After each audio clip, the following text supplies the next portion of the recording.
जी चाचू जी ये दसो किधरों आए हो तुसी? अज इस्लामाबाद हाई कोर्ट इमरान खान साहब पेश होए ने, किधरों आए हो? तो पूरे तैयार होके आए हो तुसी? बिल्कुल, ये मैं हूँ, ये मेरा साइकिल है और ये मेरी पार्टी है। और मैं जिला लोधरा से आया हूँ, साइकिल पर आया हूँ।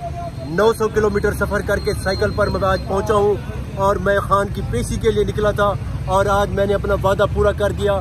जब तक सूरज चांद रहेगा इमरान खान तेरा नाम रहेगा।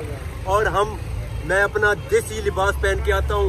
ये मेरा गुस्सा, ये मेरी चादर, ये मेरा चोला और ये मेरा पटका। और ये ना समझे कि हम लोग सिर्फ मम्मी डैडी है।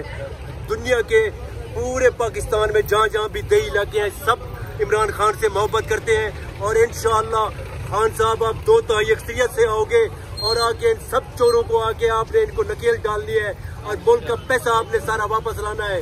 इंशाअल्लाह आपने हमारे ख्वाब जगाए हैं और इंशाअल्लाह हम आपके साथ हैं। कदम बढ़ाओ इमरान खान, हम तुम्हारे साथ हैं। ये बताएं आप लोधरा से कब निकले थे इस साइकिल पे?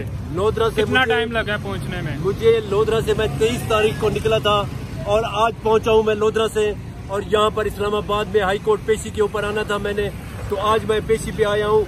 और जो मेरी लगन थी और रास्तों में मुझे बारिशों ने, आंधियों ने, तूफानों से मैं रास्ते में टकराता हुआ लाहौर पहुंचा, फिर कामोन की गुजरावाला और फिर मैं रबात से होता हुआ पिंडी इस्लामाबाद। आज मैं अपने खान के पास आया हूँ और खान की पेशी के मौके पर एक छोटे से मसले को दहशतगर्दी बनाते हो। शर्म करो इम्पोर्टेड हुकूमत, इतने छोटे इतने बड़े बड़े तुम लोगों ने सितम ढाए हैं इस कौम पे और कौम के 2400 अरब खा गए हो। शर्म आनी चाहिए तुम लोगों को। इंशाअल्लाह इमरान खान जिंदाबाद, पाकिस्तान पाइंदाबाद।